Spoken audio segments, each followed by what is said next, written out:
नमस्कार दोस्तों, आपका स्वागत है एक बार फिर से हमारे चैनल पर। और आज हम बात कर रहे हैं एक ऐसे दिव्य स्थान की जहां पर पहुंचते ही आपके सारे बिगड़े काम बनने लगते हैं। ऐसी प्रकृति की अनुपम छटा के बीच स्थित ऐसा दिव्य स्थान जहां की मिट्टी को छूते ही आपके बिगड़े काम बनने लगते हैं, मन में आशा का संचार होने लगता है और दिव्यता का अनुभव सहज ही हो जाता है। जहाँ की हाजिरी में बिल गेट्स, मार्क जुकरबर्ग से लेकर विराट कोहली तक उपस्थित हुए हैं। हम बात कर रहे हैं नैनीताल जिले के भवाली तहसील में स्थित कैची गांव में दिव्य स्थान बाबा नीम करोली की, जो आध्यात्मिक शक्ति का बड़ा केंद्र बनकर उभर रहा है।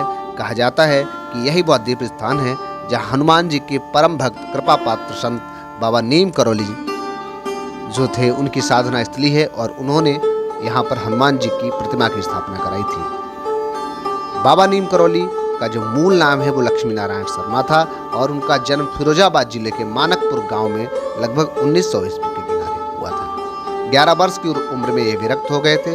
तदुपरांत ये 10 वर्ष तक घर से बाहर रहे, साधना की। उसके बाद पिता के आदेश पर घर वापसी करने के बाद गृहस्थ दीक्षा ली और एक बेटे और बेटी को जन्म दिया। तो इस तरीके से दोस्तों हम लेकर आए हैं, ऐसी जगह पर पहुँचे हैं कि बाबा नीम करोली के बारे में आपको सारी जानकारी हम दे सकें।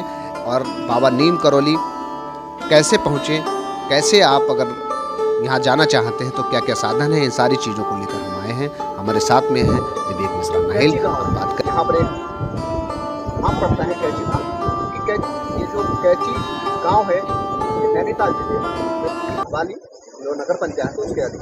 तो इस दौरान ये आप देखेंगे यहाँ पर जब आएंगे तो पर्वतीय क्षेत्र है और क्षेत्र के साथ में बड़े बड़े वृक्षों के पेड़ और हरियाली भरा वातावरण, नदियों की कलकल, तमाम चीज़ों के बीच में हम आए हैं कैची धाम पर। और हमारे साथ में मौजूद है इनसे बात करेंगे कैची धाम की महत्ता के बारे में, नीम करोली बाबा के बारे में, और इनसे जानेंगे कि क्या है स्थान का इम्पोर्टेंस, महत्व क्या है, किस तरीके से लोग यहाँ पर आते हैं, ये जन समुदाय है क्यों एकत्रित होता है, पूरी बात करेंगे। तो विवेक क्या कहेंगे?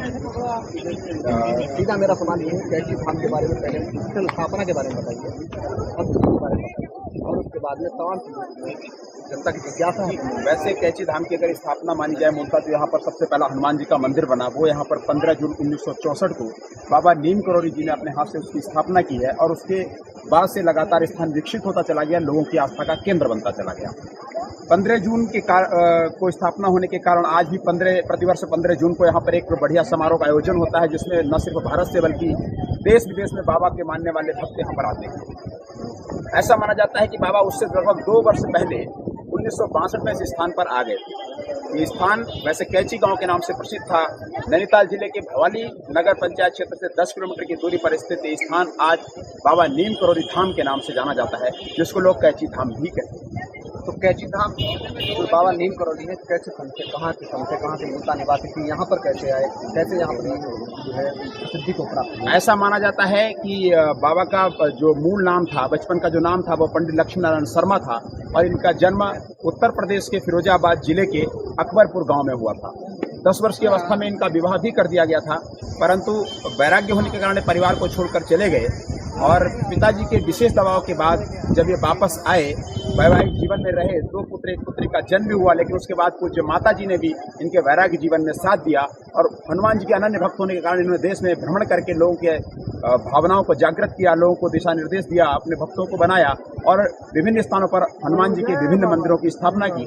ऐसा कहा जाता है इन्होंने लगभग 108 हनुमान जी के मंदिरों की स्थापना की, उसी में से यह मंदिर भी एक है।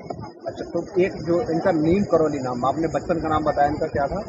पंडित लक्ष्मी नारायण शर्मा। तो ये बाबा लक्ष्मी नारायण शर्मा से बाबा नीम करोली के, इसके संबंध में एक बहुत ही प्रसिद्ध किंवदंती प्रचलित है कि बाबा जो नीम करोली नामक स्थान है वो उत्तर प्रदेश के ही फर्रुखाबाद जिले में एक नीम करोली स्थान है, जो कभी हल्ट हुआ करती थी। कहा जाता है बाबा एक बार ट्रेन में बैठकर यात्रा कर रहे थे और नीम करोली नामक हल्ट पर जब वो ट्रेन पहुंची तो टीटी टिकट चेक करने के लिए आया। टिकट न होने के कारण बाबा को अपमानित करके वहां उतार दिया।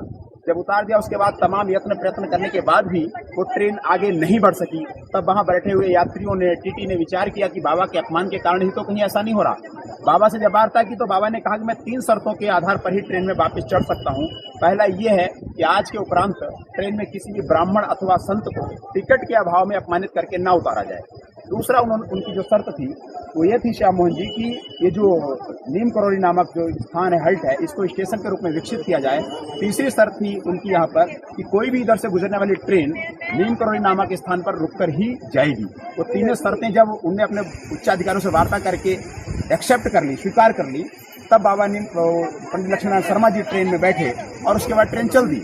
तो वो चमत्कार देखकर उसके बाद वो चमत्कारिक संत के रूप में उनकी प्रसिद्धि दिन दोगुनी रात चौगुनी बढ़ने लगी और उसके बाद लोग उन्हें बाबा नीम करौली वाले ही कहने लगे। बचकर ही वो ये जंगलात एरिया में पहाड़ों पर चल के आए थे जी, प्रसिद्धि से बचने के लिए, जो कि अच्छे संत थे और प्रसिद्धि नहीं चाहते कि लोग उनके पास बहुतायत पहुंचने लगे थे, और उनसे बचने के लिए उन्होंने इस स्थान का चुनाव किया। और इस स्थान पर चुनाव करते ही जो सुगंधित द्रव्य जहाँ भी रखा जाएगा अपनी सुगंध को बिखेरेगा, इसी किंवदंती को साकार करते हुए जब वो यहाँ आए तो यहाँ पर भी उनकी जो कीर्ति प्रकाश था चारों तरफ फैलने लगा, लोग एकत्रित होने लगे। और इस तरीके से 24 मई 1962 को यहाँ पर उनका पहली बार वो यहाँ पर आए थे, और उसके बाद में 15 जून 1964 को श्री हनुमान जी की स्थापना की। उसके बाद में ये सिलसिला इस तरीके से बढ़ता चला गया। एप्पल के संस्थापक हों, स्टीव जॉब्स हों, चाहे फेसबुक के मार्क जुकरबर्ग हो, रॉबर्ट जूलिया हो या फिर डेनियल हो, तमाम जो बड़ी हस्तियां हैं देश की नहीं देश की तमाम हस्तियां भी यहाँ आती हैं।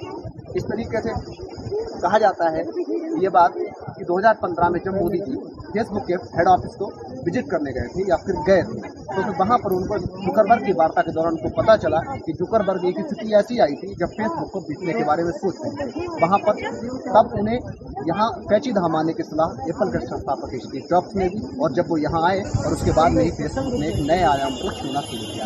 इस तरीके से ये तमाम जो कहानियाँ हैं ये प्रचलित हैं और सत्य कहानियाँ प्रचलित हैं।